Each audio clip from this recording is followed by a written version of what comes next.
Hi, everyone. Thank you very much for your patience. Thank you for joining our panel discussion today. I just have to apologize. I had some very literally last-minute internet issues. At 6:59, my internet cut out and everything dropped away. So thank you for bearing with us. But I was thinking to myself, you know, it wouldn't be a Montreal event if it started on time. So we're good to be a little bit late. So yeah, here we are. First thing I have to do is thank the Conseil des Arts de Montréal for funding this panel. They made it possible with a grant. I want to thank our panelists for participating. And most of all, I want to thank all of you for tuning in and being here and joining us in this wild new world that we're living through. First thing I want to do here is acknowledge that I'm a white settler in 𝗤𝗏𝗄𝗏, also known as Montreal. I'm hosting this event on the unceded territory of the Kanien'kehá:ka. They're one of the founding nations of the Haudenosaunee Confederacy in 𝗤𝗏𝗄𝗏. This land has long served as a site of meeting and exchange amongst Indigenous peoples, including the Haudenosaunee and Anishinaabe nations. I want to acknowledge and I want to thank the diverse Indigenous peoples whose footsteps have marked this territory on which peoples of the world now gather, and to acknowledge that the digital space in which we gather today and in which we've been gathering for the past year is equally indebted to the Indigenous peoples on whose land we are gathering. Furthermore, my intention with this land acknowledgement is to make sure that as we discuss issues related to publishing, we are keeping in mind the ways the past necessarily informs the present. Canada's colonial history informs the way we understand literature as a category, the languages that literature has been allowed to circulate in, as well as the laws and practices that make publishing possible or impossible in this country. So just want to keep that in mind as we're talking about publishing in this country, you know, that we call Canada. So with all that in mind, I'd like to introduce our panelists. I'm not going to do it in any particular order, but I'm going to give you some bios for everyone. Catherine Cormier-Larose is the newly appointed artistic director of Le Festival de la Poésie de Montréal. She is a poet, events coordinator at Poetry and Voice, 𝗟𝗏 de la Poésie, founder of the Dans ta Tête Festival, and an independent curator. Cormier-Larose has published in several magazines, fanzines, and collectives, and her collection 𝗥𝗏 has just been published by Fontaine, as well as l'Anthologie de la Poésie actuelle des femmes au Québec, 2000-2020, with Vanessa Bell. Her first full-length collection, 𝗟𝗏𝗴𝗏 will soon be translated into English. She has performed and hosted on various stages throughout Quebec and abroad. She's always the person you want to run into when you go somewhere. And is there anything you want to add, Catherine? No? Okay. Thank you so much. Sure. Next, we have Gail Scott.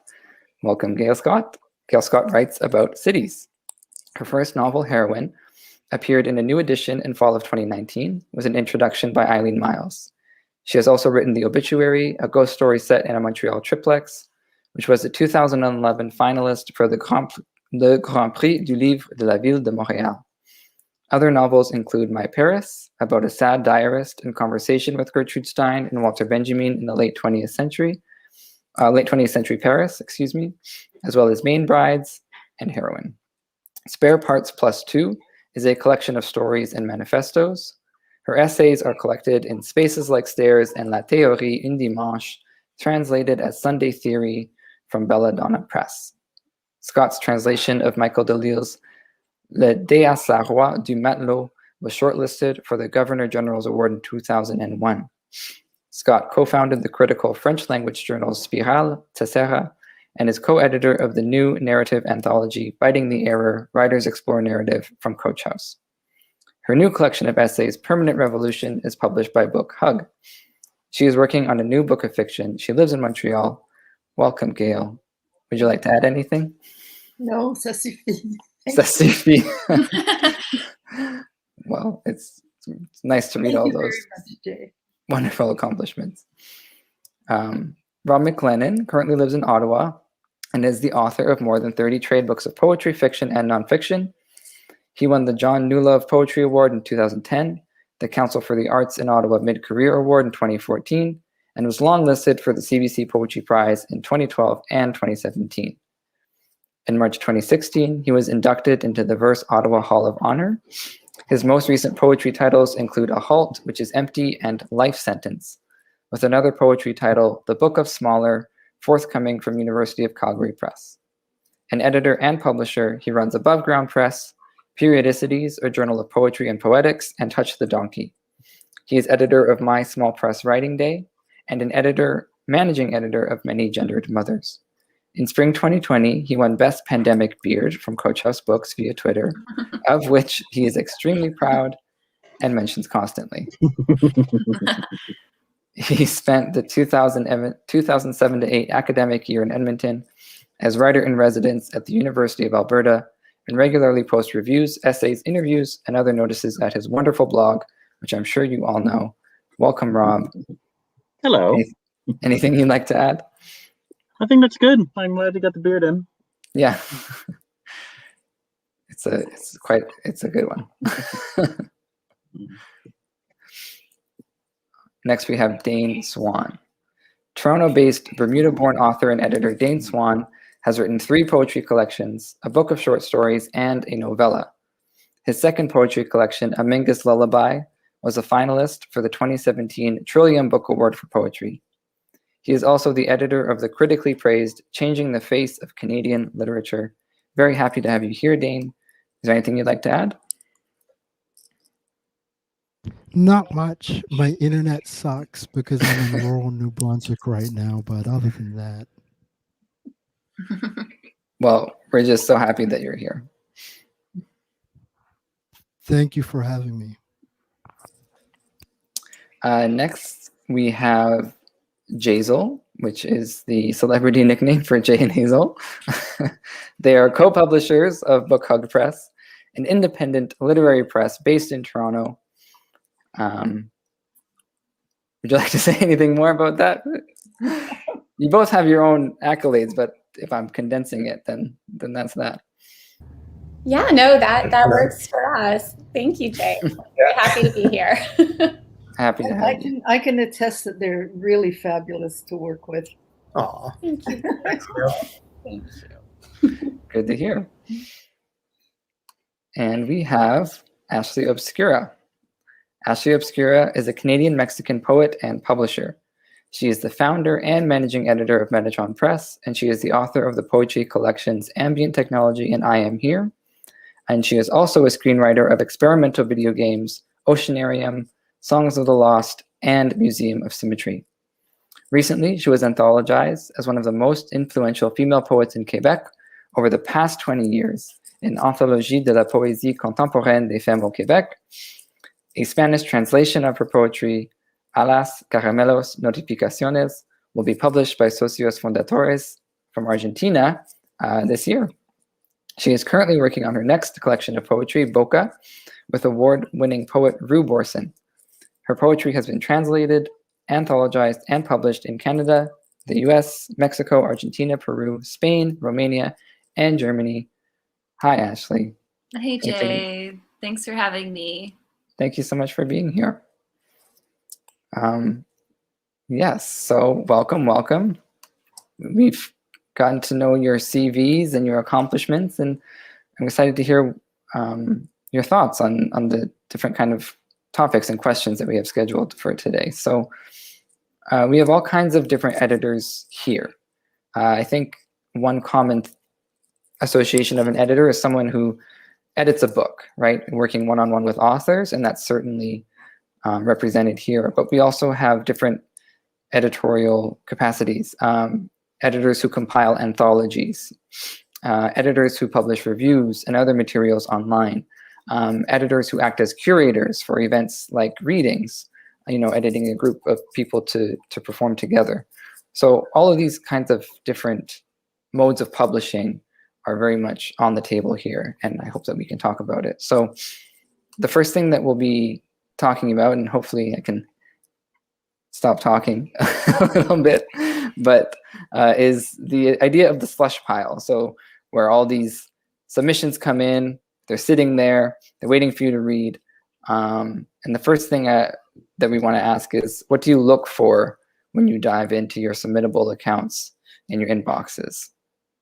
When you're looking for poems to publish. And if you want to speak, maybe you can unmute and go ahead, or raise your hand, and we'll just kind of move through as organically as we can. I just think the most obvious thing is that I want people who actually want to get published, because you'll get a lot of writing that is just writing for writing's sake, which is awesome, but not when you're trying to publish something.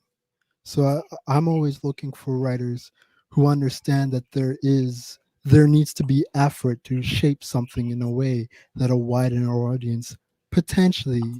I mean, it depends on the genre of writing. I have to be clear with that, because there's certain writing that you want it to be obscure and weird and off to the left a little bit.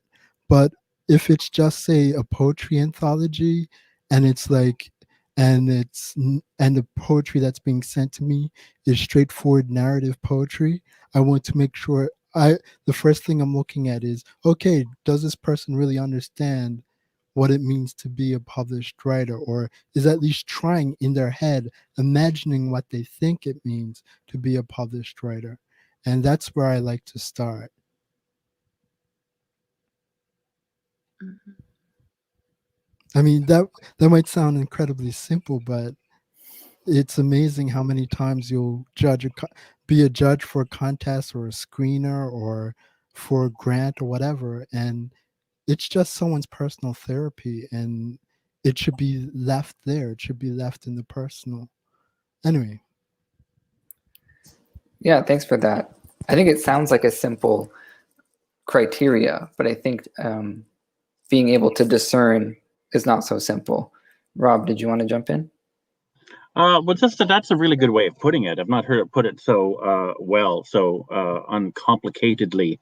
Writing for writing's sake and as wanting to be published, because otherwise it's difficult to explain to someone why I'm not publishing their work, or why they should care about writers other than themselves.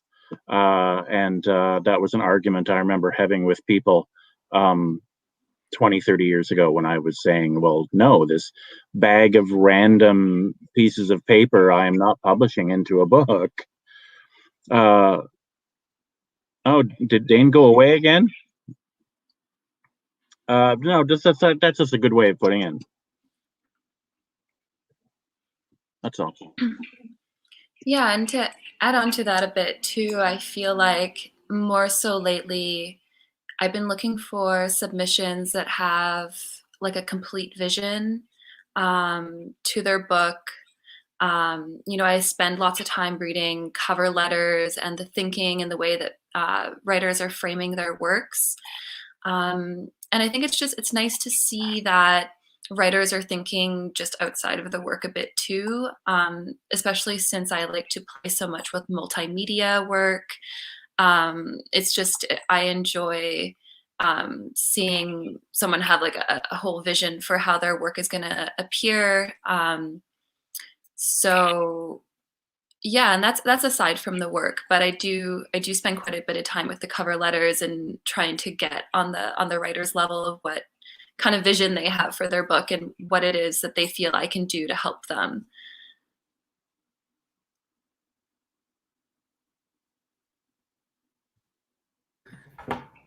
I can say some things because some things are coming to mind.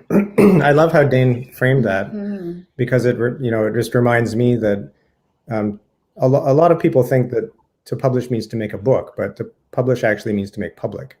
So, having that desire to have your work be public, it has a certain kind of,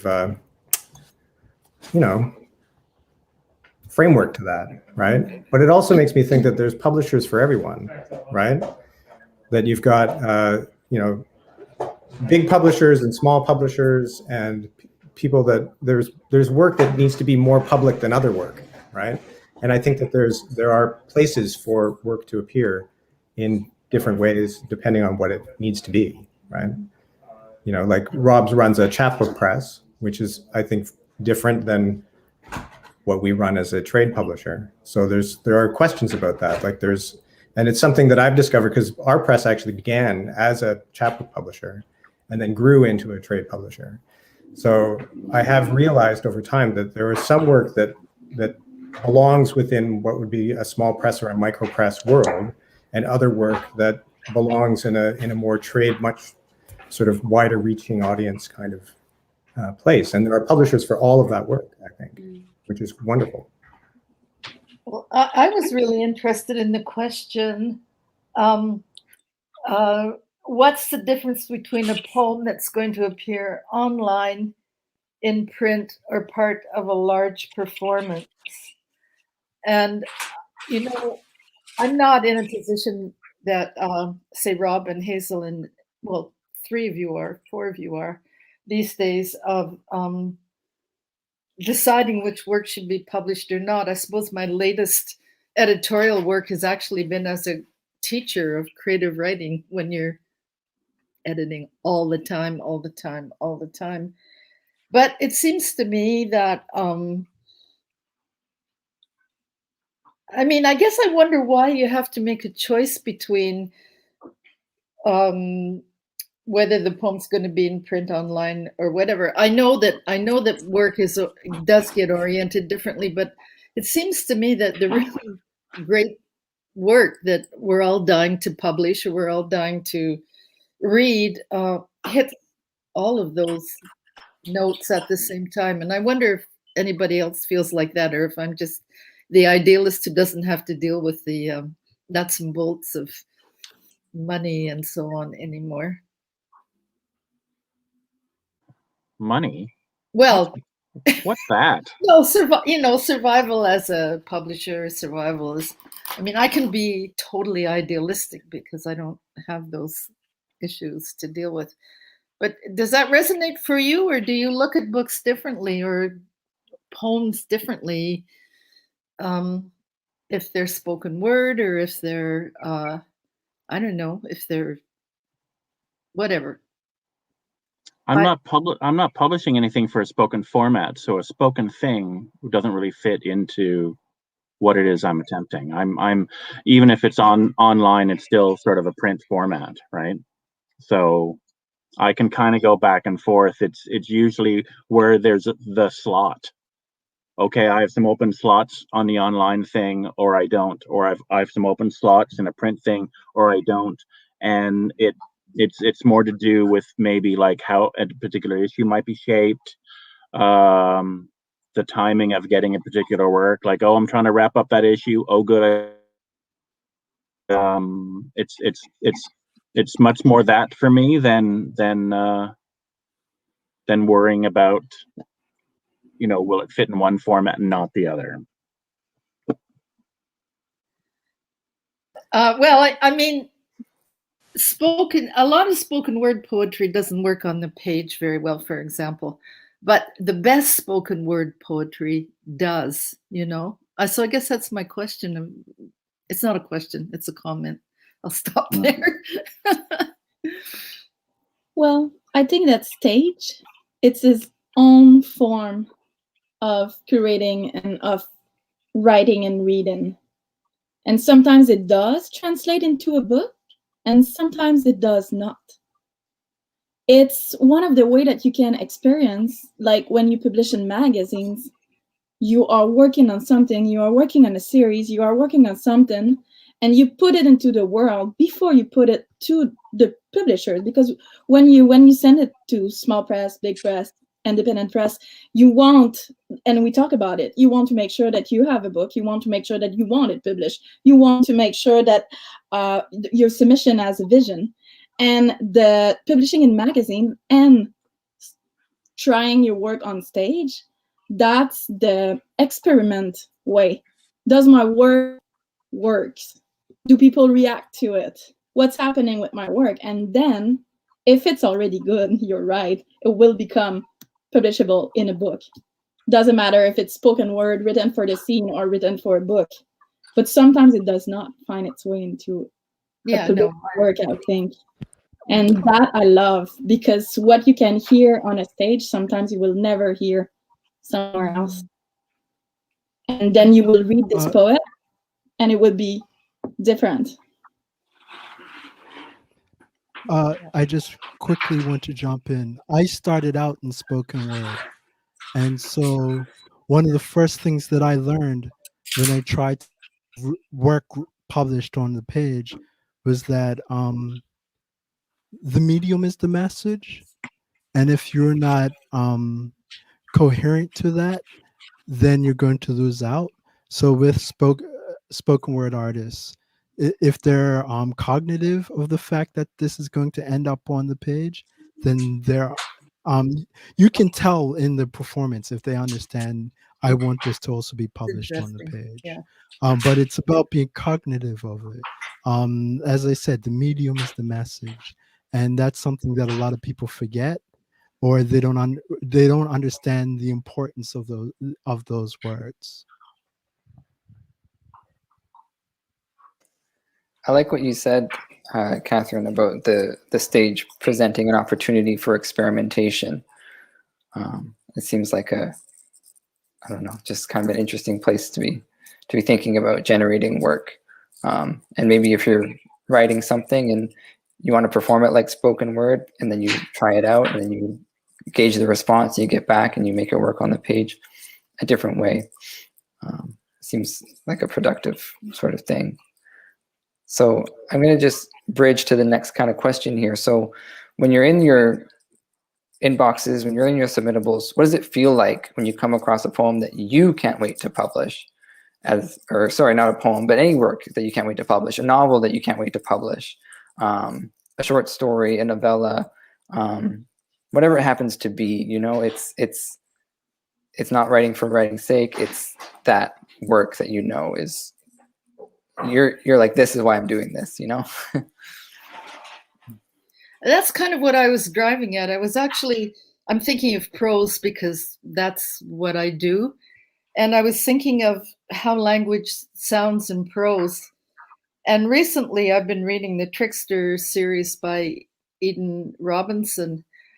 And I don't think I've ever heard or read language that is so brilliantly reproduced as speech on the page. And I don't know if that resonates as well in the relationship between spoken word and text in poetry. But if I were a publisher right now, I would be really looking for that kind of work, which really bridges the gap between speech and language on the page, which is, in my opinion anyway, a really, really hard thing to do. That was kind of what I was driving at before.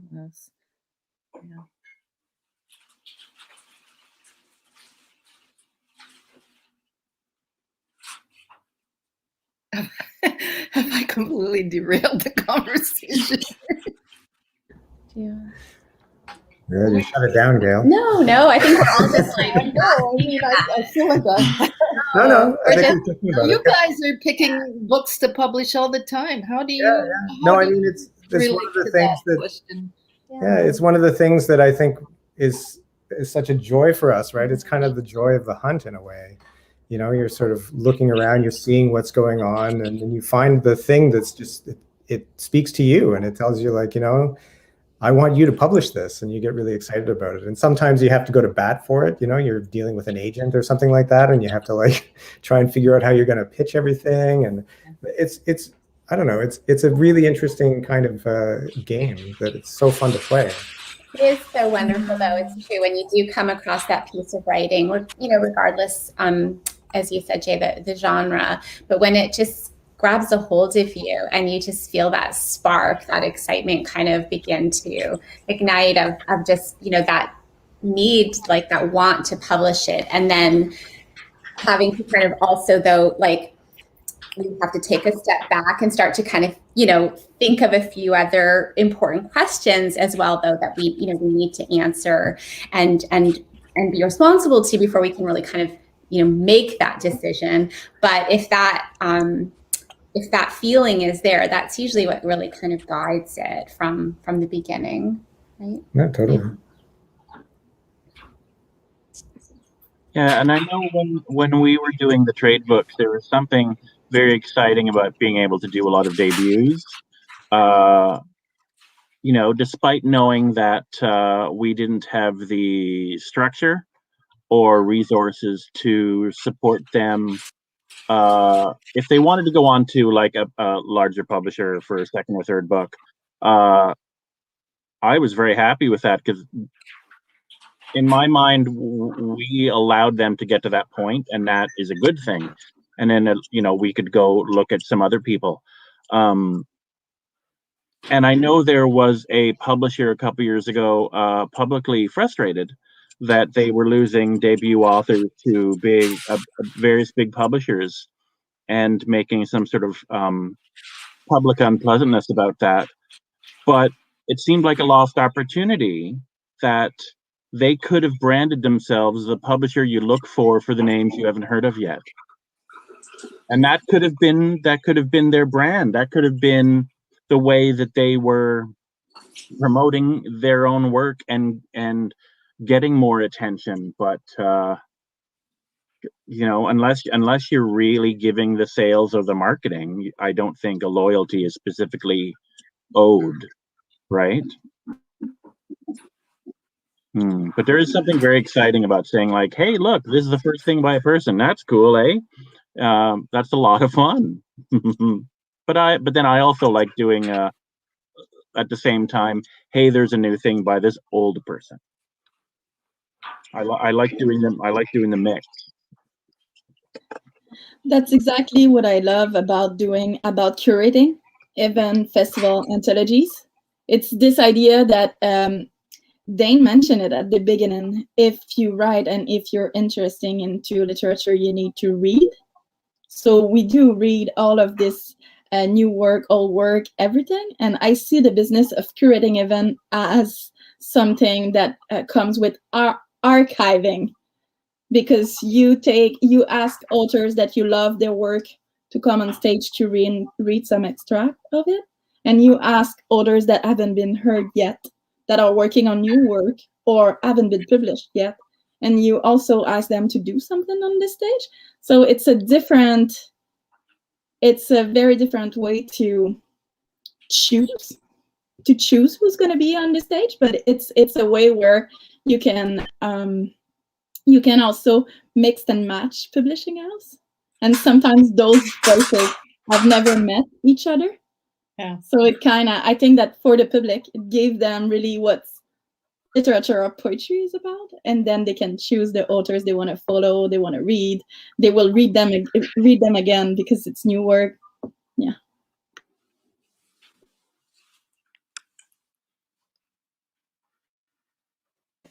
When we were talking a bit earlier about finding work that's right for a chapbook or work that's right for a trade book, it made me think that, you know, these different ways of publishing they have different opportunities, right? Something you might not find something that's in a chapbook that's in a book later on.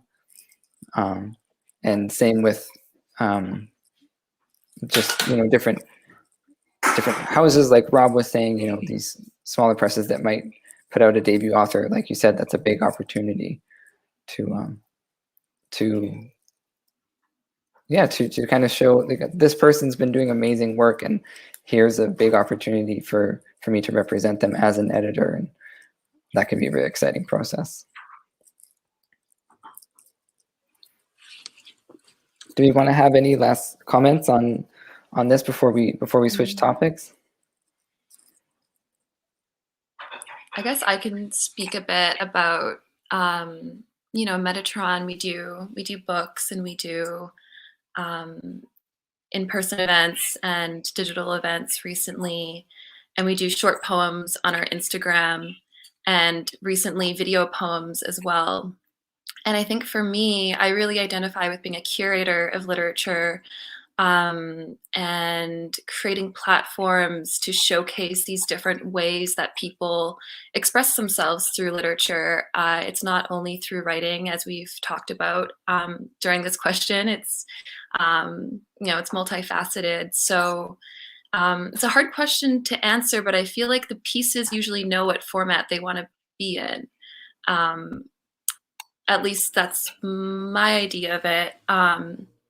They find their voice through their form, and yeah. So I work with a lot of debut writers that no one's ever heard of before. And for me, when I come across a piece that I want to share, it's more just like I get so excited. It is like a treasure hunt. It's you truly just want to like put a spotlight on this work in whatever way you can, or on this author. And yeah, it's an amazing feeling to fall in love with work from someone you may or may not know, and to have the resources and tools necessary to publish that or to promote it to our audiences. So, yeah. Yeah, when in the 90s, I used to get a bag of mail every Friday from my mother because I still had their address as the press address until, my life was more stable. I was in my 20s. And I would get like 99 of every 100 submissions, unsolicited submissions, I was not interested in, but it was worth keeping that open for that one person. And that was so exciting. That was so wonderfully exciting. But then I was getting a range of, I literally got a bag of loose leaf, handwritten in pencil poems from someone saying, do what you like with them, just let me know. No return envelope, nothing. I once got a 200-page medical text. I was, at that point, all I was doing was 20-page poetry chapbooks. So if he sent it to me, he sent it to everybody. Terrifying, but it was worth keeping the submissions open for that one out of every 100 that was like, oh, good Lord, this is so good. Who are you? Yeah, that was a lot of fun. I don't get a lot of unsolicited submissions now, but maybe people just know that I'm kind of grumpy. Grumpiness can be a good way to set some boundaries. You just, yeah. All right. Well, thanks, everyone. We're going to shift now. So the next kind of topic we want to talk about, our header for it is time for change. So that's looking at current practices in place for diversifying Canadian publishing, as well as ideas for creating more representation for marginalized writers without tokenization, without checking boxes. It's known that for a long time, literature has been very white. The canon that is taught, that's a problematic concept in and of itself. So as editors, as publishers, there's a responsibility, I think, to step in there. So what does diversity in publishing look like to you? And what changes would you like to see in Canadian publishing? Or what changes are you part of? Where are you at right now? I just think, to be honest, that, what do I think? I think that I think a lot of the small presses already get it. I think there's a lot of people who already understand what the issues are and are trying to make changes. It's probably the issues are more so with larger presses, because when the modus operandi, number one modus operandi is selling books, then what you let through the door shrinks. So I remember hanging out with a editor from a super large publishing press and pitching two ideas to them. One was really like experimental and different, and the other one was basically a glorified gangster book. And she was like, that gangster idea, go with that, which is like the stereotypical black gang story. And it had a twist to it, like it was creative, but if that's the experience that I have, I can only imagine how other people from other cultures, from other backgrounds, that's what they're going to face as well, which is the whole idea is you have to fit in a certain way for bigger presses to pay attention to you. So I don't know how that changes. I know with smaller presses, all you have to do is either build a personal relationship or keep sending them really good writing, and eventually someone's going to publish you. Yeah, and it gets a little dismaying. It gets a little as on the writer side of me, it gets a little dismaying. It gets a little upsetting because I have 5 books published, and yet I can't. I've had books looked at by bigger presses, but I never take those opportunities seriously because I know what the results are going to be. I'm getting looked at because of my reputation, and they're going to say no because I'm not writing the things that they want me to write. And that's what everyone has to face and has to deal with and figure out how to navigate that. And I don't know what the solution is. In the music industry, I used to be involved in the music industry. The solution was a lot of my friends packed their bags and went to the US. And then they came back and they were famous. The question is, do Canadian writers from different cultural backgrounds or whatever, disenfranchised communities, is that what we'll have to do? Is it a matter of packing our bags, already having our publishing histories with smaller presses, but then going to the States, getting bigger names, and then coming back? That's the question that I have, actually. That's a salient question. Everything you say, it's absolutely what I think too. Yeah. See, and maddeningly, a factor of that is just Canadian, right? No one cared about Anne Carson until she had a book out with New Directions, right? No, like she had a book out with Brick that no one bought. And then suddenly, yeah, she had a book out with an American publisher, and all these Canadians get very, very excited as though her Canadian book didn't matter. Well, and it's quite maddening. But I mean, the point Dane's making is he's talking about people from diverse minority. Oh, I know. It seems to me. And I mean, I think that is certainly the case with queer writing too, and I can speak to that. I mean, it's much easier for me to have an audience in the US if I'm talking about my life as a queer woman. Heaven forbid I should use the word lesbian in Canada. I mean, when did you last hear of a lesbian on the CBC, actually? or I mean, look at the books that get reviewed in the Globe and Mail.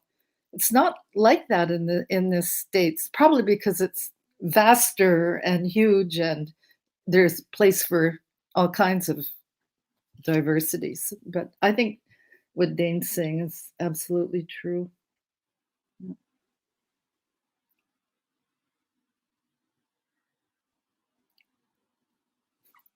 I was gonna just bring in a point that lately I've been considering I've had 7 years to learn about being a publisher, and I never really truly had a mentor to help me. And lately I've been thinking about something that I can offer like the next generation of editors, specifically, writers who come from marginalized backgrounds, is to offer mentorship.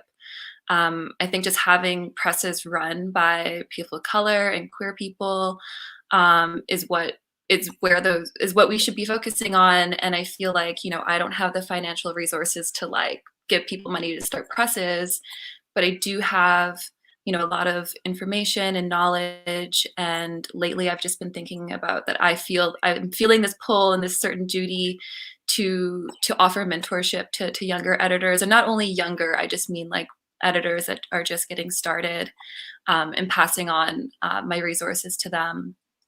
That's one thing that's been on the front of my mind.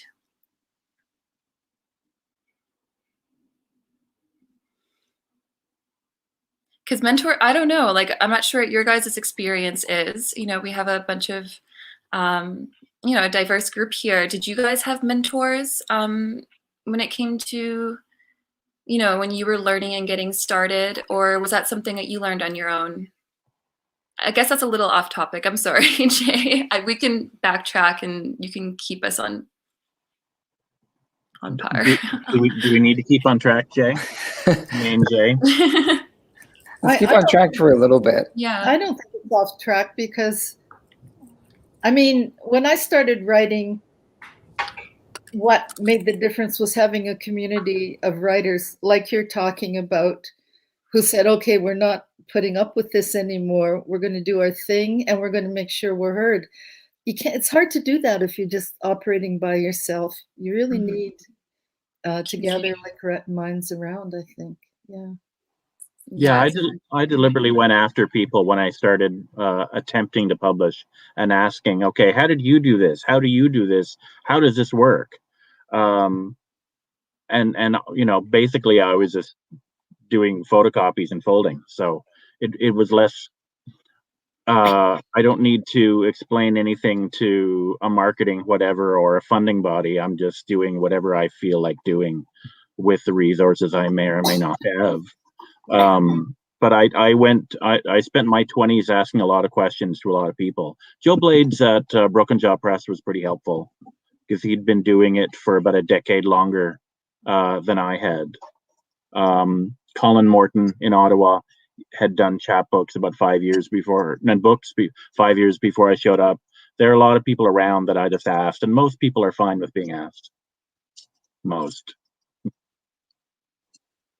I was thinking of people speaking from a minority position who really have to fight to hear what they have to say expressed in the way they want to see it, which is another aspect, I guess, of the kind of work you do, Rob, only with an emphasis on, I don't know, something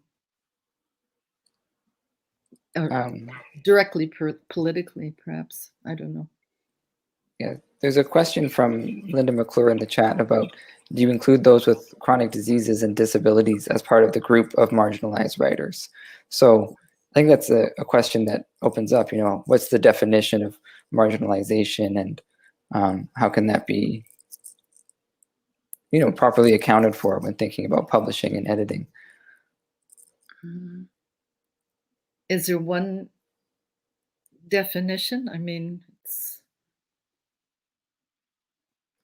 well, I think it's interesting what Dane brought up about, so the goal of the big presses, let's say, is to sell books, right? And so marginalized by being able to sell. So it seems, right?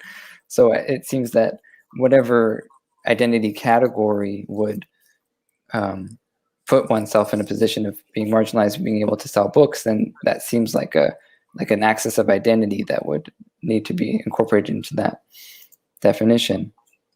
If, you know, if that's what books are supposed to do for the big publishers. Yeah, Dane. But this is where I find it fascinating. Do you guys know the most stolen books in Toronto?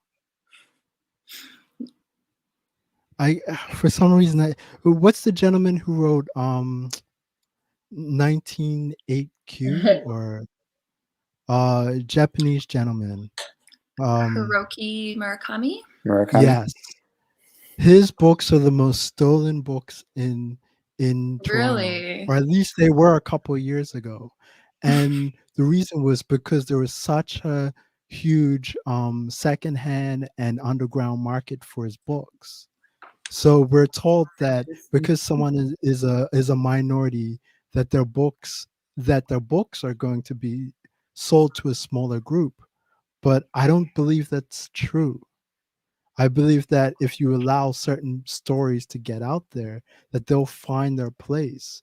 Readers, I think it's in major corporations' benefit to think that people are stupid and not open-minded, when the reality is completely different.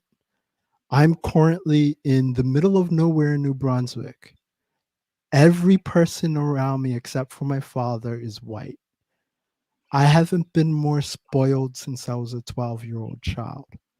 So it's a fictional idea that needs to be broken. You know, just because I'm a minority or a writer's a minority or from a disenfranchised group doesn't mean that their story isn't universal to people in certain ways. Mm-hmm. Yeah, I totally agree with you. If the writing is good, and like you say, it's an author who wants to be published, anything can be sold. It just has to be marketed and sold. There's nothing more frustrating than being told by a publisher, "I don't know how to sell this." Well, you make books. That is kind of your job. Like that phrase doesn't seem like the right answer. Like, this doesn't fit with our mandate. I don't think this work is very good. I find you kind of annoying. Those are all reasonable answers, but I don't know how to sell this. Just feels lazy. I don't know. It's a personal rant. I think that's a really interesting point that you raised, Rob. And I just wanted to counter it with something that, we're book publishers, obviously, and, we find stories that we, really we're passionate about and we believe in. And a question that we always ask before we acquire anything is, looking at the writer and, is this a writer whose work we have not had the opportunity to hear from? Are these voices that have, for kinds of complicated reasons, been historically underrepresented in the publishing landscape? And that's something that, we are very passionate about trying to break down and answer, and be more accountable to. So often we will have the fortune to acquire those works and bring them forth to the other people in sort of the rest of our industry, i.e. our sales team and or the booksellers, the people that we have to now convince, right? We're already convinced, we're 100% on board. And then often those are the questions that they ask us back in return, or tell us, oh, this book is hard to sell. And it can be so very frustrating. So I think these questions they need to be addressed at the entire industry wide. We may be one of the first, as publishers, whether it's magazine or book or chapbook or whatnot, making some decisions, but it's everyone in the entire industry that needs to equally be engaged in this conversation. And that book by Teresa was fantastic. Yeah. I think 5 or 10 years ago, I don't know if that would have been published as easily,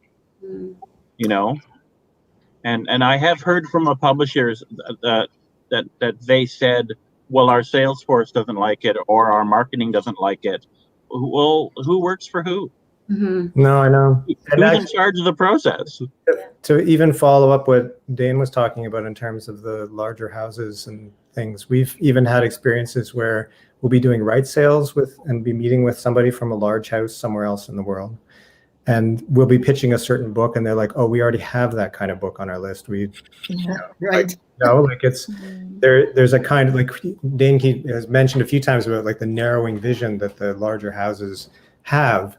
And I think what's really interesting about the difference between a smaller publisher and a larger house is that a big publisher is a big corporation, and there's been a lot of moves over the last. A corporation is a person in the United States, whereas a woman is not. Like, it's a very sort of curious thing, right? So there's laws being done to make large publisher or corporations to be people, and then at the same time, people are branding themselves and doing this is kind of weird thing happening at the same time. But smaller presses, I think, are much more human, and we are publishing humans, so. I don't know what I'm talking about. I got totally distracted because our son keeps coming in the kitchen and turning the kettle on, and it's driving me crazy.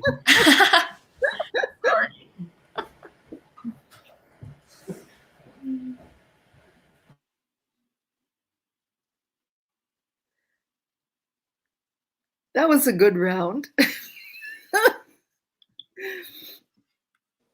Publishing humans. Publishing humans. Because we all know AI can write, you know. Yeah. Well, thank you. So why don't we just jump into the next kind of topic, and we'll let it go wherever it needs to go.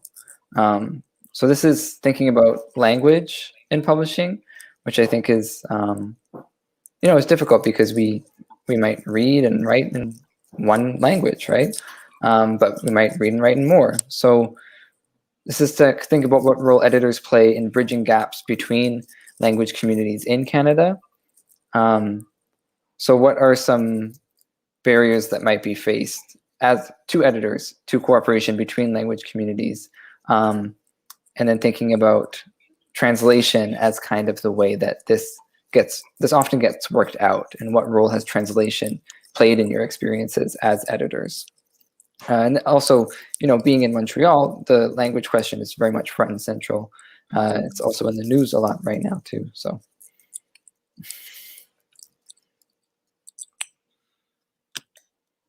Catherine, you must have something to say. Oh, that's my turn. Okay.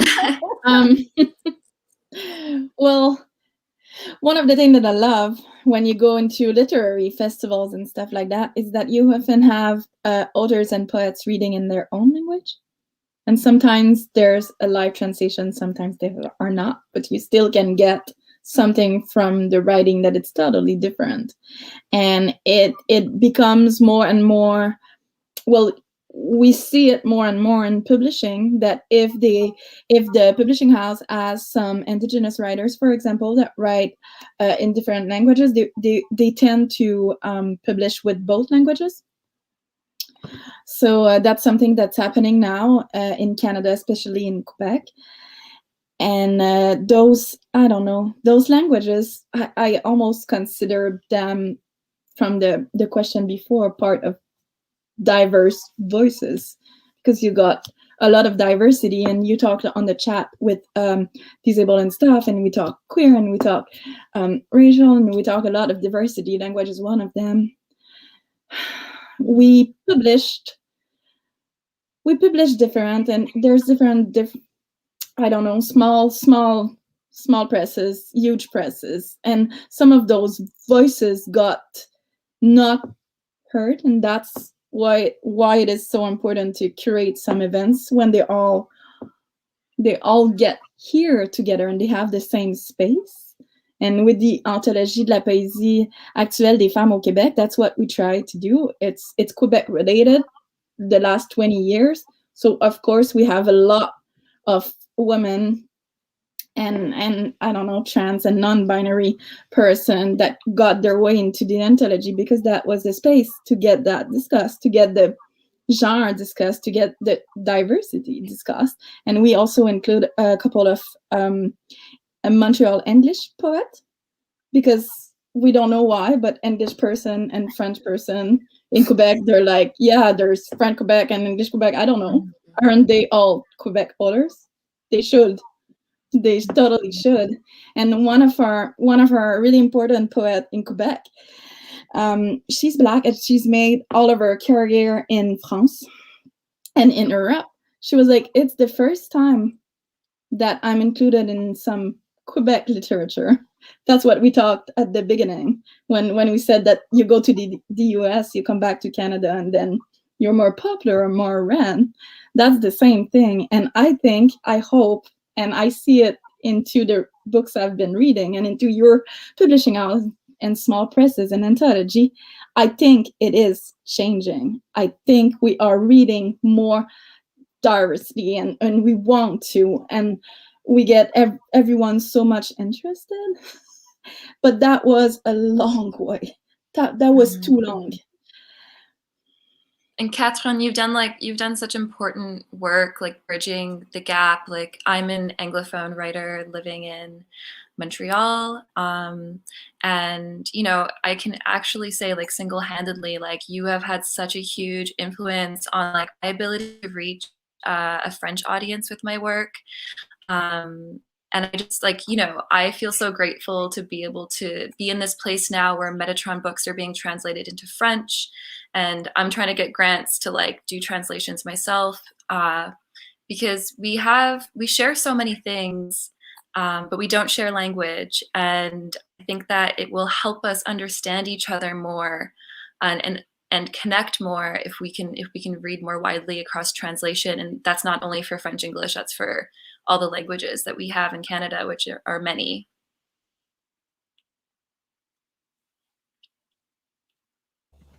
Yeah, we can jump in a little bit, because one of our passion projects is translation. And we, in fact, the very first book we ever did as a trade book was a book from Denmark. And we love international translations as well as translations from Quebec. And I mean, Canada is such an interesting country because we have, you know, we have so-called national languages, but there are it's also a hugely multicultural country. And because of the way the nation decides what is official and not, then there's a lot of languages that get overlooked.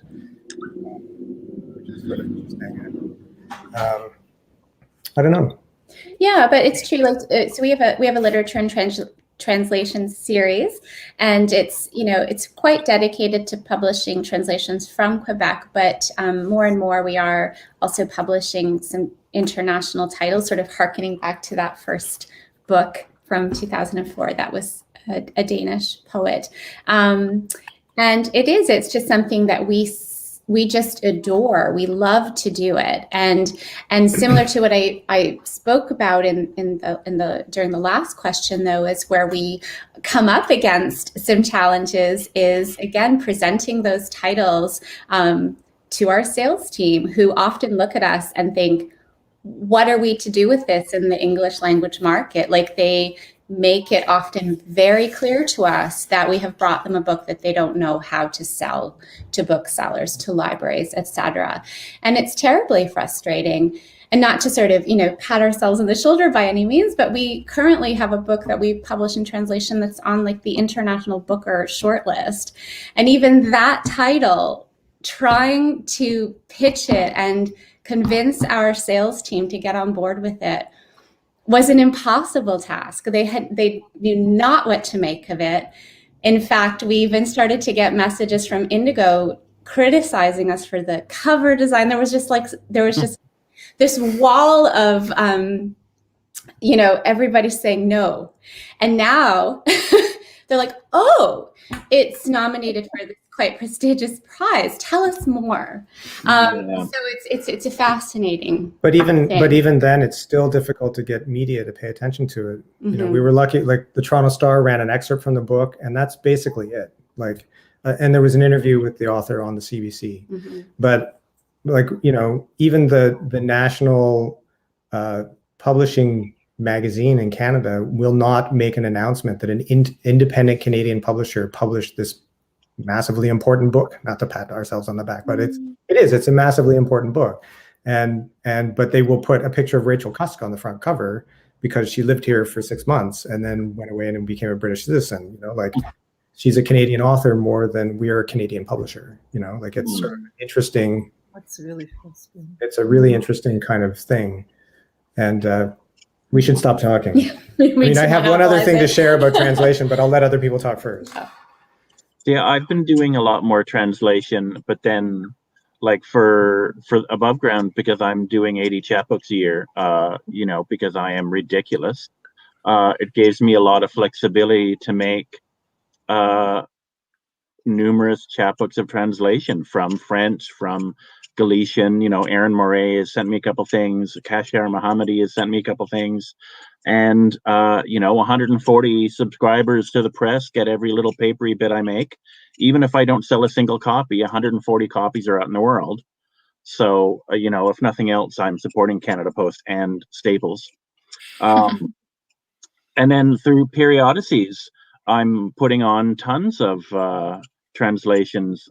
I'm open. And what is really cool is that Jerome Melancon, he's a poet and translator in Regina, and he's sending me reviews of poetry books in French that he's reviewing in English, and then he puts excerpts he quotes the poems in French and does his own translations of those poems in the review. It's really cool. I feel incredibly fortunate that someone is wanting to do this stuff and willing to do this stuff. And I've published maybe like 6 or 7 reviews by this guy. And that feels important, the kind of work he's doing. It's extremely cool.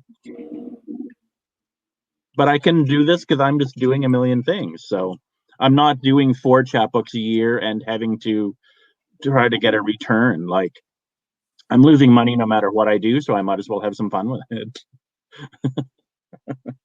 Sounds very dour. That's all I have to say now. I was mentioning to 𝗂𝗧𝗃𝗁𝗁 before the panel that there's also the question of translation from English to English. That is people from diverse groups who have different languages or culture behind them and who are obliged to use English, either to use English or to use it differently because of the whole phenomenon that Dale mentioned earlier, where it has to get kind of sucked into the mainstream to matter. I'm one thing that I've been really preoccupied about is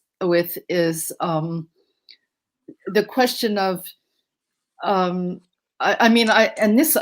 I've sort of raised because I've seen myself doing it and then wondered how much colonial settler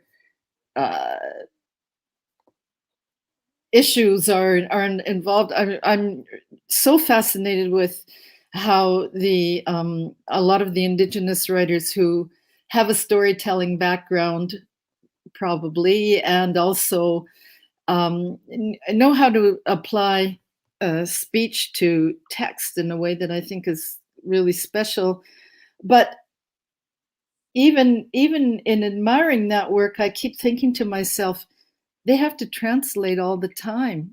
Their languages have been broken basically by what the rest of us have done. So what's that about? We don't talk about that.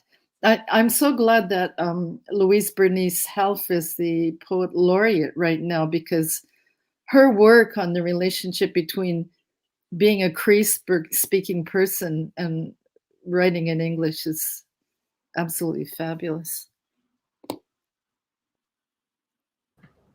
Yeah, English has a curious dominance to everything. Mm-hmm. I mean, the other story that I was going to tell was that a couple of years ago, back when we could still travel and do things, I ended up at a poetry festival in Macedonia. And so I was there, and I was the only person from North America there. And I wasn't actually there as a poet. I was there as a publisher. I'd been invited to kind of come and observe this thing and talk on a panel about publishing with some other publishers.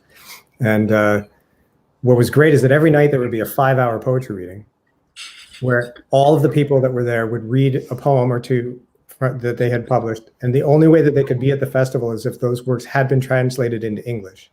So they would read in their own language, and then there'd be a projection behind them of the English translation of it. And what was really interesting is that everyone was very comfortable and pleased that everybody was speaking in their own languages. But then when we met afterwards at the bar to hang out and talk, everyone spoke in English. So English was not the language of art. English was the language of commerce, let's call it. It was the language of exchange. And it was an interesting thing to be somebody from North America where English is totally the dominant thing. It has everything to do with capitalism. It has everything to do with capital. And there it was still doing that, but like the actual art was something else. It was totally fascinating.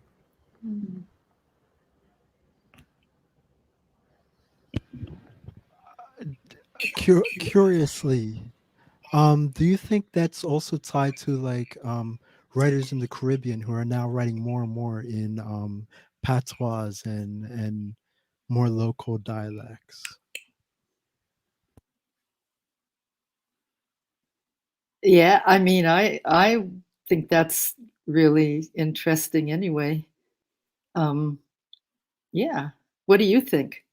You're the probably person who can tell us the most about that.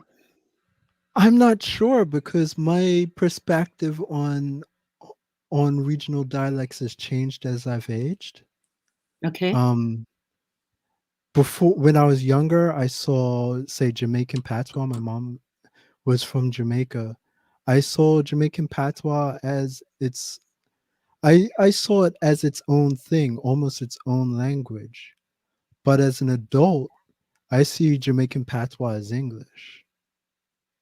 You know, just like someone down in the South has a different type of English that I'm used to.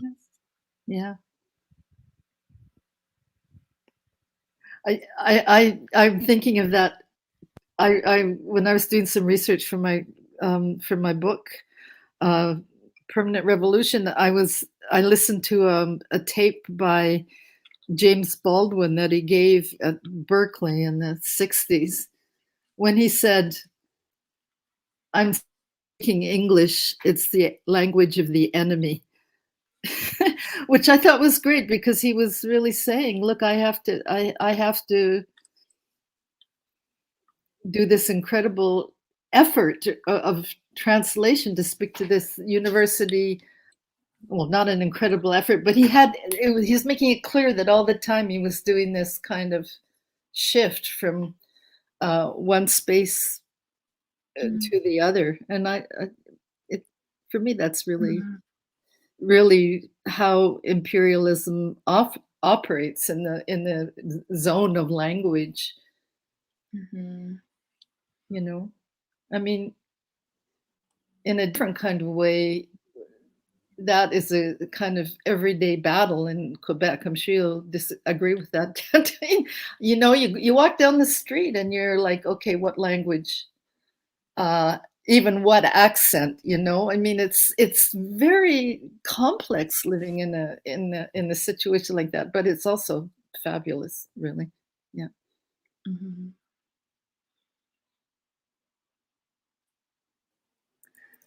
That's been a lot to chew on and a lot to think about. I'm thinking maybe we can just shift now to the Q&A.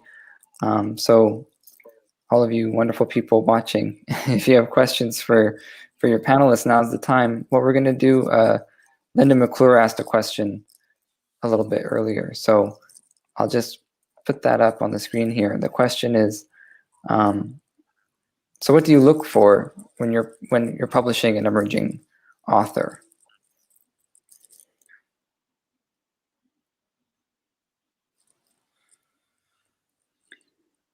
I don't know if there's one answer for me for that. Like, there's no prototype. But someone who's engaged with the process, I think, especially for emerging authors and publishing with small presses, it's very integral that authors are part of the publicity cycle of their books, whether we like it or not. That's kind of the reality of it. So I think, you know, this kind of goes back to what I was talking about earlier with the vision, but I think getting a sense that someone's going to be present and active throughout the cycle and engaged in the work is, for me, you know, it's an important thing.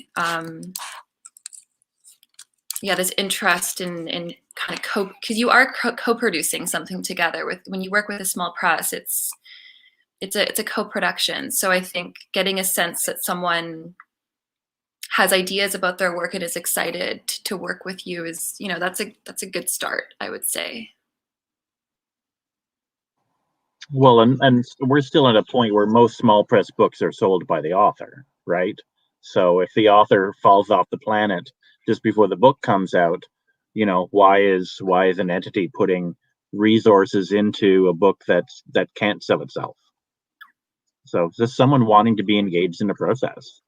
I still find it irritating, the rare time when someone falls off the planet just when their chapbook comes out. But it's a different financial situation for me than than a press putting out a book, which I used to do, and you know, there were difficulties there too. You want the author involved. It's not something they hand over and leave.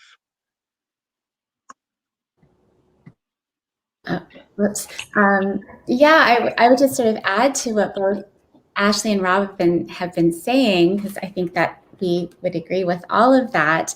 You know, we publish a lot of emerging authors, a lot of debut books. And it's a very big responsibility, really, to publish any book is, but when you're introducing a new author and hoping to, you know, launch their careers, perhaps grow their readership, all of that, it's a big thing. And so it's really important that the author is aware of that, what they're really embarking on. And it is a very collaborative effort, as Ashley said. So one thing, you know, that we really insist on with new authors is to meet with them first and, you know, really try to gauge, like, what is their vision for this project? What is their decision, first of all, about wanting to publish it in the first place? You know, what is their overall kind of goal and vision? And hopefully, you know, our vision as well matches that, so that we can be on the same page as each other sort of from the beginning, and understanding that, yes, it's very important that they are a part of the process, because one thing that I think gets often not really discussed a lot is that as publishers, you know, we're also making, you know, the business side of things is what I'm getting to, is you're making a financial investment in someone in their career. And there's a lot that also goes with that. So there's, you know, some hope and expectation too that they'll be a part of that process. And as Rob said, maybe not kind of disappear just as the book is coming out, but be, you know, actively participating in the promotion of their work. But I will say too that that's another really important area of conversation that we have, is to just really understand and engage what an author's comfort level is in that area, so that we don't step out of that and never ask too much of them or ask anything of them that is not within their comfort zone. As long, again, that's sort of going back to that idea of making sure we're on the same page. The earlier, the better. This might sound a little silly, but one of the things that I prefer is if the emerging writer doesn't boast to me about who they know or anything like that. Like, I honestly don't care. I just want quality work, and it is like a job. It is like you're applying to a job. So consider your cover letter. If you have publishing history, your publishing history, think of that like it's a resume. How would you write a resume if your goal is to get into this industry, to become a writer, to sell your writing? And that's pretty much all you can do. And you know, it is a business. If you can afford to, most of us cannot.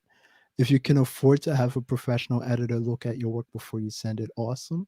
If not, don't worry about that. Just make sure that you properly pitch what you're trying to sell. And please don't boast. Oh, wow, some of the worst things I've ever read have started with the most audacious cover letters.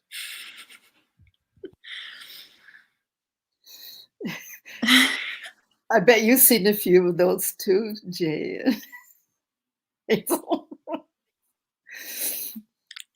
Yeah. Did anybody else want to jump in? Okay, we're switching. All right. So what are some of the ways the pandemic has affected publishing from your perspective? I think this is going to be a big one. That's a big question for sure. Mm-hmm. I mean, the pandemic it's shut down a lot of the channels, right? Like the typical channels that we use involve sales reps and bookstores and distribution and a lot of things that take a lot of time and effort and have worked in a certain way for a long time. And then suddenly the pandemic happened. And a lot of that stuff was suddenly cut out. And we had to kind of figure out, you know, well, I mean, a lot of people in the publishing industry were kind of like, can we keep going? Like, what are we going to do? We were really fortunate because we have a fully operational website that's highly interactive, and you can go there and engage with our authors and their work, and you can buy the books. And yes, in 2020, our sales off our website went up 250%. Wow. From the previous year. So people still wanted books, which was great. But then we had to, like, we didn't want to cut out the bookstores. So there's a lot of, it's been really kind of an interesting time to really look at how publishing, and Catherine, you can probably talk about this in Quebec, because Quebec is very different in terms of how the market works than how it works in English. Like here, it's like this weird free market, because we're like this weird footnote to the United States that's like, yeah, just do whatever. So Amazon is this huge player, and Indigo returned most of everything that they had bought from us, and we're still getting returns from them. They've changed things to be like, they order a book and then 6 weeks later they return it so they can maintain credit.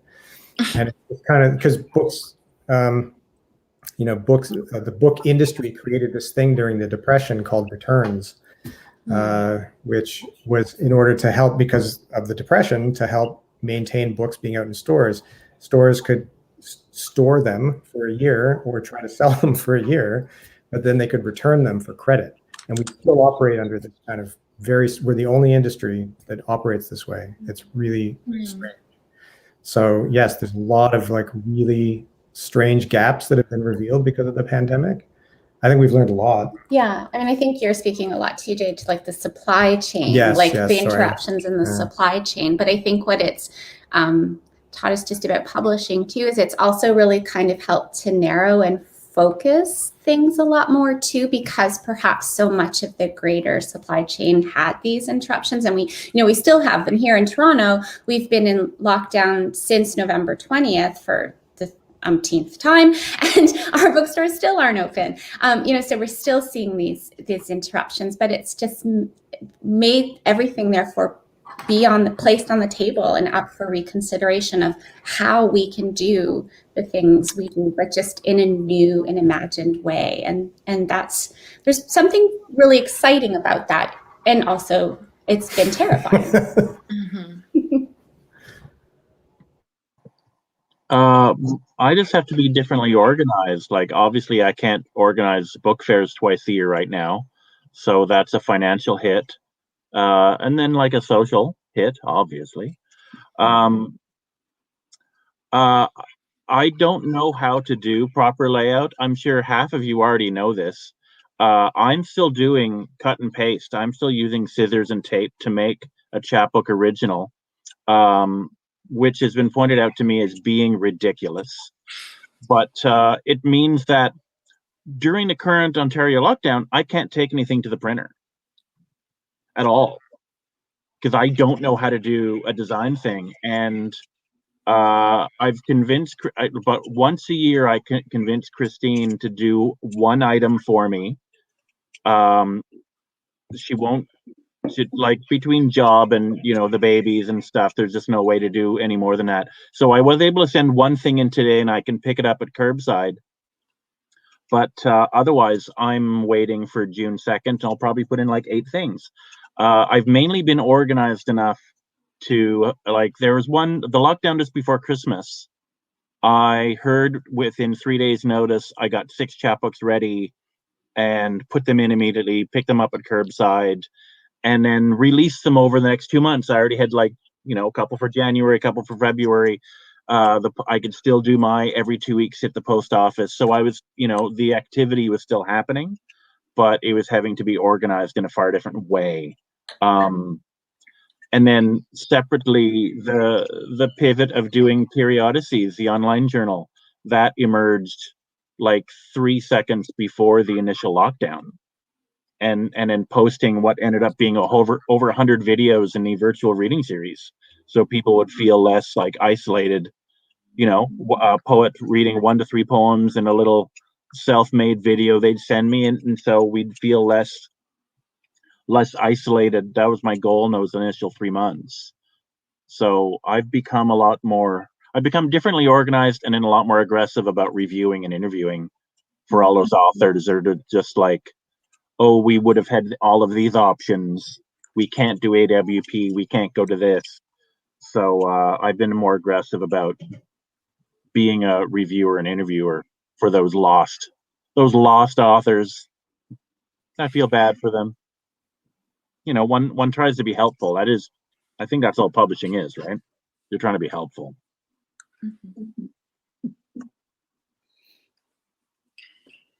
It's been, you go.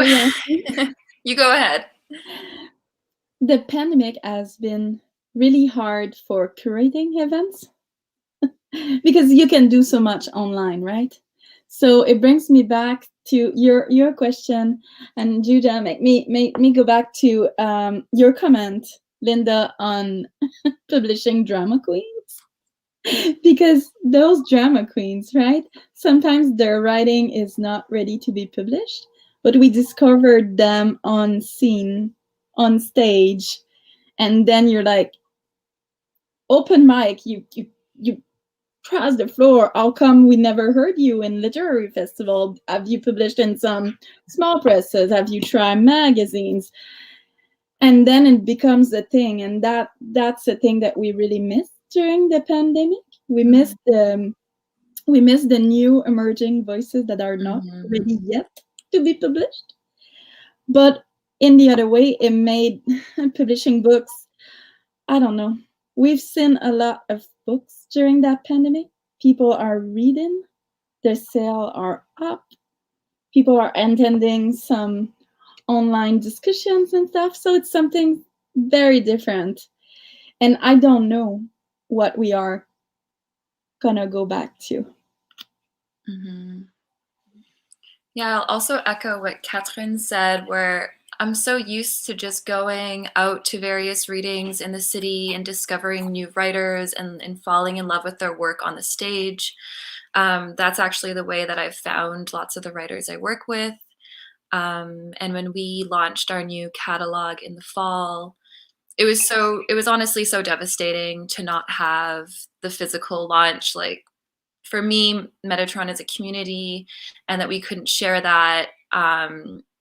It's been difficult. But with that said, people are still reading, probably more than they've ever read. We've seen a drop in sales with bookstores, but then we've seen, similar to Book Hug, like we've also seen our e-commerce grow, and people are finding ways to our shop, and that's fantastic. So, there's also been other talks. I read an article recently about how the cost of paper is going to be going up. I'm not sure if this is something to be concerned about, but maybe books will be more expensive in a year or so. I don't know. But I think there's a lot to get into with this. But I'll keep it at that for time. Did anybody else want to jump in before we move to the next question? All right. Oh, here we are. How do you perceive the tension between prize culture and dearth of engaged criticism reviewing as it pans out in publishing culture? Prize culture, engaged criticism, and reviewing. Are they mutually, what's the term? Exclusive?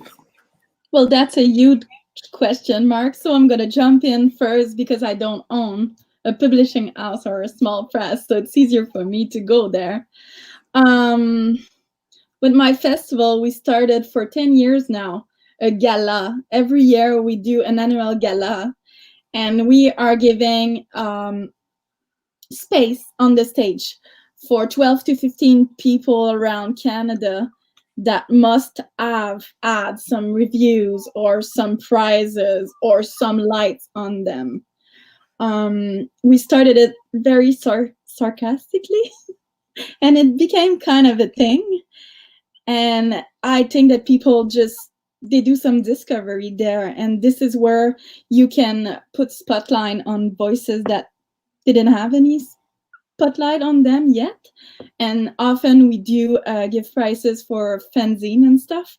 So it puts spotlight on small presses also, and some authors that we don't know. We are focusing on Canada, always a little bit English, mostly French. And we did like hockey card for those authors, and you can collect them. It was a funny way to really rage against that price culture system where the books that you love rarely made their way in. Maybe it's changing, I don't know, but it is not something that works. And criticism and reviewing less and less space to do so, especially for poetry. This is where I come from. So we needed to find new ways to engage. Mm-hmm.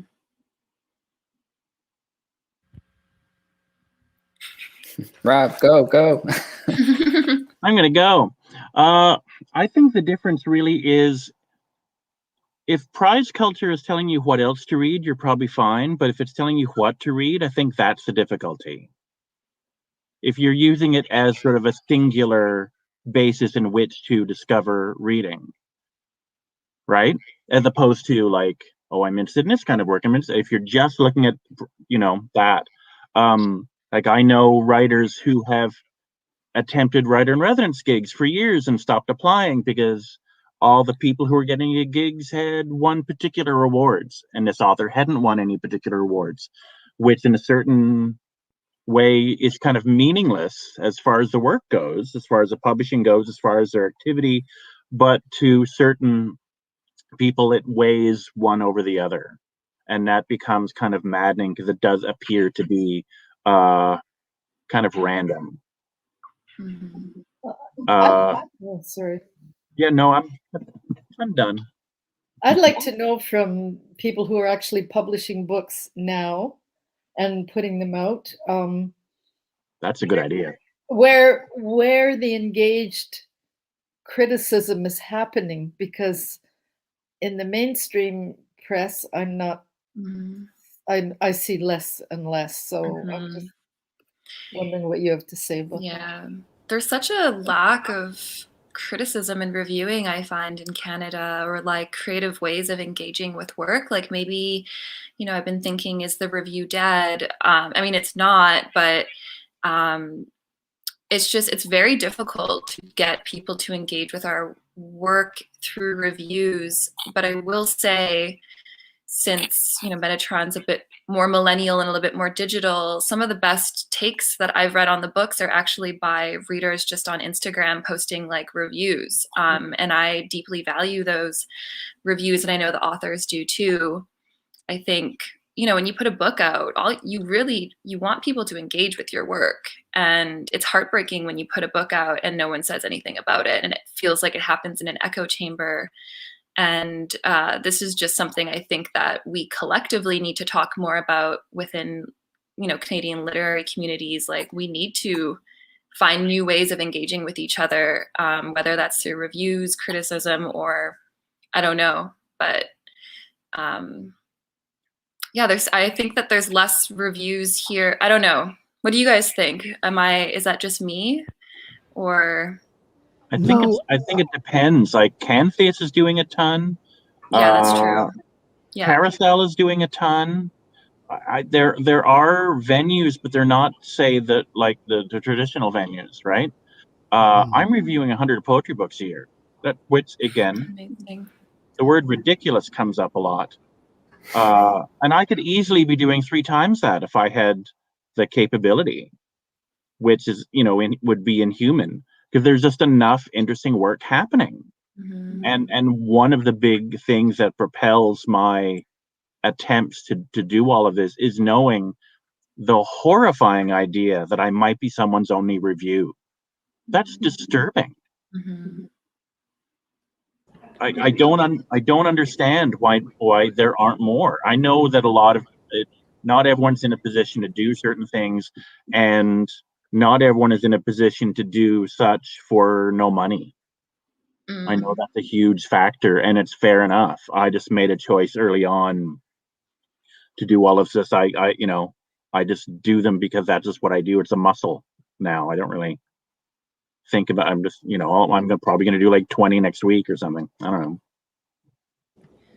Well, Rob, if I may, I just would love very much to thank you in front of everyone, though, for the work you do, because honestly, especially for those of us who are publishing poetry, there's less and less and less space every year for poetry reviews. And often you are the person who will review one of our poetry books, and it's often the review that book may receive. I was actually thinking as you were saying that I do believe that you were the only person who reviewed my new and selected poems. Really? Yeah, I think so. So yeah, thanks, man. Even though I was annoyed that I don't have a selected and you're younger than me, I put that aside. I totally put that aside. Yeah. But that's irritating. Like, that's offensive to you as an author. Like, that's why I try to, and I just think I'm a dumb guy with experience. That if I can do these things, pretty much anyone can do these things.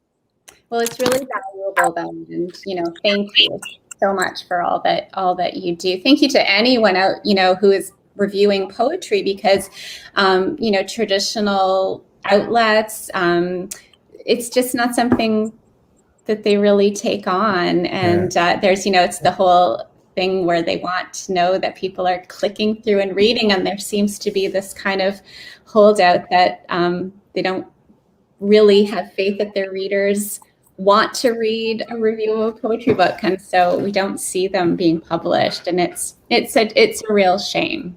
It's a real shame. And we can echo what Ashley was saying, is that we're finding that the traditional media outlets is shrinking, but the kind of chatter that you can get online, there's a much more sort of grassroots kind of idea of a review that's going on, where people are just talking about books. Like there's that capability with the digital landscape, is that people can talk about them and engage with them in a way that even a sort of gatekeeping review does not, would never allow for, right? So there are some good things happening, I think. Dane, you pulled up your mic a while ago. Did you want to jump in? No, I was just going to point out the obvious about the large media shrinking the spaces for books, which I always find these things curious. I don't think they make sense if you're paying attention to the market, but that's just me.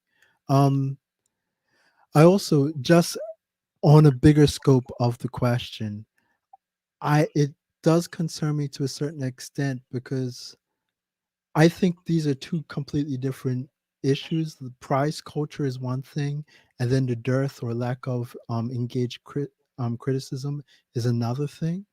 I think these are separate subjects. Prize culture is fascinating because for me, because I don't think any writer should write a book expecting to get on a short list prize, on a long list prize, or anything like that. Well, I don't think I've been writing for that long, or editing for much shorter, but I've always assumed that if I write or edit something that's really good, that there should be a space for it to get reviewed. And that's the thing we have to figure out. We need to stop worrying about, if something gets a prize, great, it gets a prize. If it doesn't, it doesn't. But we need people saying, hey, this book, you might want to check out this book. And I guess part of my pitch to our audience is maybe you guys can be the people writing those reviews. We talked about Instagram and social media as spaces, but also places like Goodreads. Some of the best reviews that I've had for books that I've been involved in have been on Goodreads, and those things help. So, or you can start your own blog, and just go for it. Write a review. Your voice is just as important as everybody else. If you like a book, support the book. How you can support the book. Obviously, you can't buy 100 copies of the book because you like it, but maybe some words you write down on a blog or on Twitter lead to someone else picking it up, and that will have the same gradual effect.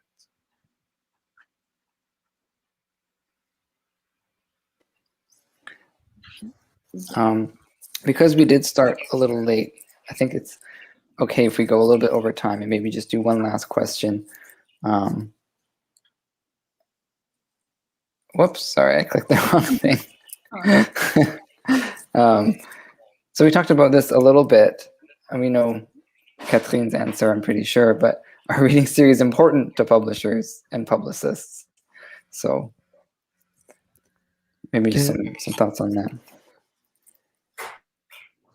that.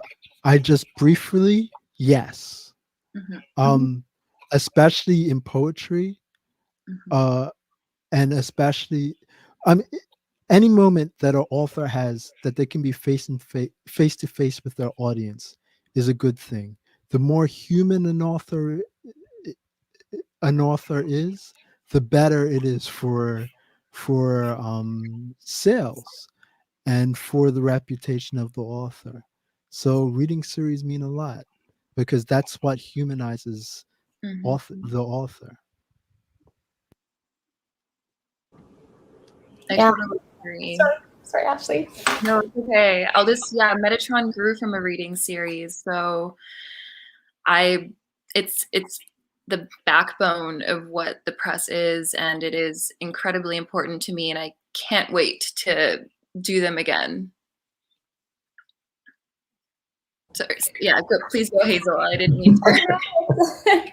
No, I was just going to, echo you and echo Dane and say, yes, they're very important. And I know that Allison, who's asking the question, runs a wonderful prose reading series in Toronto. And we've had the great fortune of having several of our authors read at it, and it's any opportunity, as has been said, for authors to be in front of an audience, whether it's 2 people or 100 people, it doesn't matter. There's always that opportunity that they're going to maybe gain a new reader that day. Maybe they're going to sell another book or 2 or 3, and I just think the opportunities to just meet when we can one day do that again in person and not just from a Zoom screen, are just so important to authors and to sharing their work. Yeah, for sure. Yeah, and I used to do a bunch of reading tours, so connecting with people, connecting with your community, that's essential, absolutely essential, especially for smaller press stuff. The big names do festivals for a reason. It's not because they love being in front of hundreds of people randomly. It's because those are important venues to get the word out about the book. And it's just nice to hear the work. It's nice to see the person in front of you, Carl Siegler told me years ago that it was a 1-to-1 ratio for books sold. If I was on a reading tour and I sold 5 books at one particular, in Edmonton or something, he said that he would probably selling 5 books through a bookstore for someone who maybe didn't have money that night at the event, for maybe someone who saw the notice and couldn't make it, but went into the store a week later. And I thought that was really interesting. So it's not really just about books sold at that moment, but it's just letting people know that you exist and it exists, especially since Canada is still really regional, that if you have a small press book out in one province, that does not mean anyone 2 provinces over will ever hear of you or your book, because the media might never say anything. Even if your book is on shelves, that does not mean it's going to be noticed at all.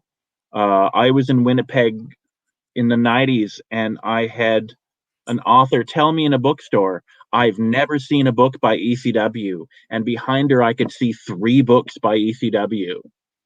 Because it was just off her radar. So yes, reading series are important.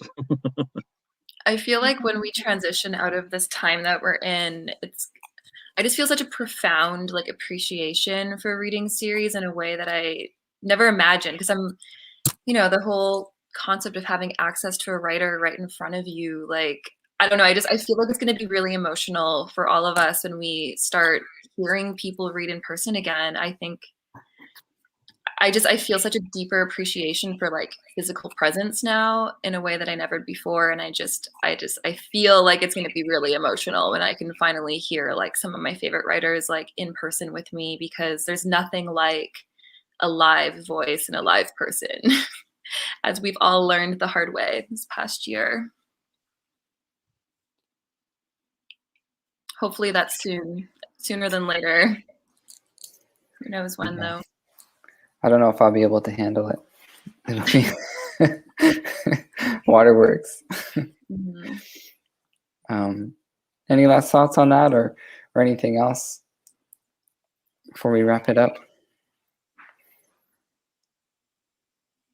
No. Well, just that this has been fun. Yeah, it has been fun. Really nice. I've really enjoyed looking at each of your faces for this long. I truly do. It's been good to get out. Yes. Almost human. Exactly. I shaved for this. But also, thank you everyone for tuning in for this panel discussion. We're so happy to have you here, and yeah, I think we'll just call it a night and say thank you, and have a great, I don't know, tomorrow and the weekend, and take care of yourselves, everyone, okay? Thank you, Jay. Thank you, Jay. Thanks, everyone. Thanks, Jay. Thanks, Madam. Bye-bye. Nice meeting you all, too. Most of you.